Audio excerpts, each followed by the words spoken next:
And for our last guest, we have Zeb Navarro, Oceanside City Clerk, to talk about major changes in our election this year, so you're informed on when and where to vote. Hi, Zeb. Hey. Nice to have you here today. Great to be here on KOCT. Talking about how important it is to vote. It is very important. Absolutely. So there are some changes that are happening this year. The physical polling locations are going to look different.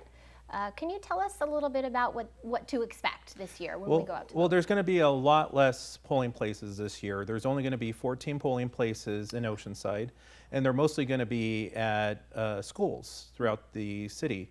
And the reason for that is the ROV needs a space where people could social distance because of COVID-19.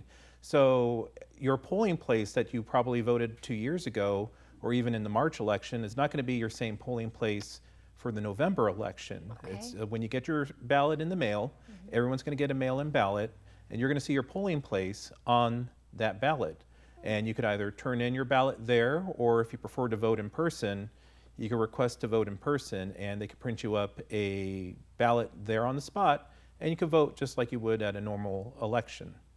Okay. So the ballot drop-off locations this year, tell us where those are, what that looks like. Yes, everyone's going to get a mail-in ballot. Some people are already mail-in voters, and they use the postal system, but because of some misinformation and misgivings about sending off your ballot by mail, some people prefer to drop them off or vote in person. Yeah. So the ROV is going to have 4 drop-off locations throughout the city.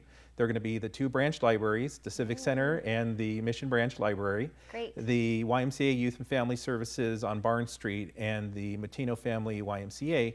And starting October 6th, you could go and drop off your ballot at any of those places. And that's just ballot drop-off only. There's no in-person voting. And that starts October 6th. October 6th, and they will be open the same hours as the places that the ballot drop-off is going to be located at, how long they're open. So call ahead, and if you don't know their hours, just call ahead and see when they're going to be closed and when they're going to be open. Okay.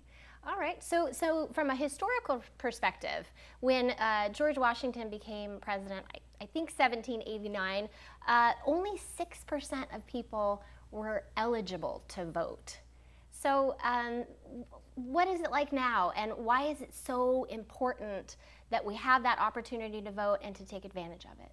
Well, we certainly have a lot more people than from when Mr. President Washington was president eligible to vote. And it's very important for people to vote because this is the direction you want to take, not just the country, but the state as well as your city and your chance to vote on local city issues. We have several ballot measures on this ballot for this November, as well as some state propositions as well. And it's very important for people to vote because this is your voice to say, I agree with this or I don't agree with this. I agree with this candidate or I don't agree with that candidate.